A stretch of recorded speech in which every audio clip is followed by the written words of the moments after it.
every single baby that's born to a dairy cow, just the day after they're born, are taken away from their mothers. Now, cows and their calves have an extremely strong maternal bond.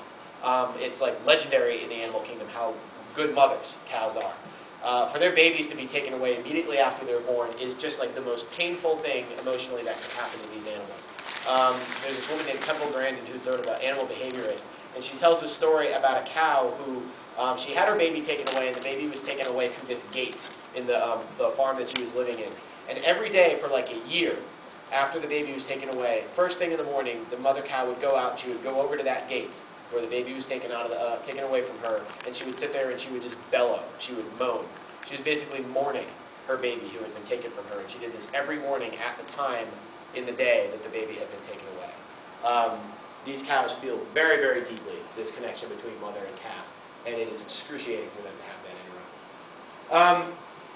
But basically, these dairy cows are impregnated over and over and over again. They continue to have their babies taken away so that we can then drink the milk that was intended for the babies. Now, what happens to these babies that are taken away? Well, the mother cows end up being the next generation of dairy cows, and the cycle continues. And the male calves are sold to the veal industry. And a lot of you guys probably know this already, but if you don't, basically every veal calf, and you guys know the deal with veal, where they live in these tiny little crates. They're killed when they're just 16 weeks old. They never feel the sun on their backs. They never breathe fresh air. They never see the light of day. Every single veal calf that exists is the son of a dairy cow. So if you wouldn't eat veal, you don't want to be drinking milk, because it's all the same industry. We're going to do questions at the end, if that's okay. So that's the deal with the dairy industry, basically. In order to get these animals pregnant, they forcibly, artificially inseminate them on what they call a rape rack, which shows you how gentle this procedure isn't, unfortunately. And they're also given drugs so that they produce more milk than they naturally would. Cows on factory dairy farms actually produce about 10 times as much milk as their bodies are designed to do.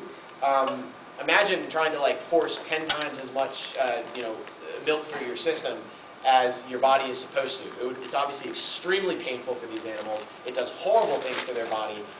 Basically, it causes their udders to swell and become really huge and misshapen. They get these infections in their udders that cause all this pus to build up, and the pus actually gets into the milk.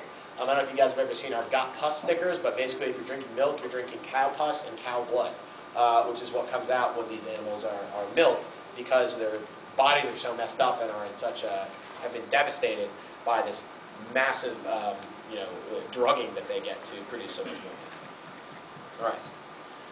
Last animal I want to talk about real quickly are fish. Just in case anybody is harboring under this delusion, fish can feel pain just like any other animal can. How many of you guys have heard somebody say that fish can't feel pain before? How many of you think that's just the stupidest thing that anybody could possibly say? I mean, if anybody ever tries to tell you that, you need to tell them that obviously they can feel pain, because evolution doesn't work if animals can't feel pain and know that they're in danger or not. If you didn't know that when you put your hand on a stove, it burned you, you wouldn't learn not to put your hand on the stove anymore. And all animals do that exactly the same. Fish have the same neurochemical systems in their body. They have the same pain receptors in their body. They have the same cortex in their brain that processes pain like ours does. There's nothing about a fish's body that is different from ours in any meaningful way when it comes to feeling pain and processing that information. So that's just a total myth.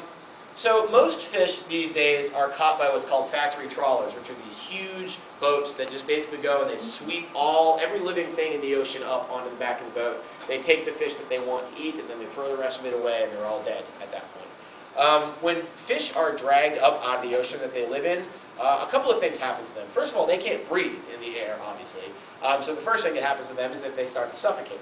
A fish being pulled out of the water feels exactly the same to them as like me holding your head in the toilet would feel to you. It's just terrifying and horrible, and it's torture for them. Their bodies also start to decompress. You guys heard of the bends when people go diving and they come up too fast and their bodies start to get all bent out of shape, because when you're underwater, there's all this water pressure that's on your body. Fish's bodies are designed to handle that pressure, and when they get pulled out of that environment, their bodies basically start to expand and blow up. And I don't know if you guys can see the detail in this photo, but when fish are dragged out of the ocean and they don't have that water pressure, their organs start to come out of their bodies. Their organs will actually come out of their throats, and their stomachs will pop out, and their eyes will actually swell and even burst and just their eyes explode because of the decompression. Like, that's how they die when they get pulled out. It is horrible, obviously. And that's what happens to fish who are caught in the ocean.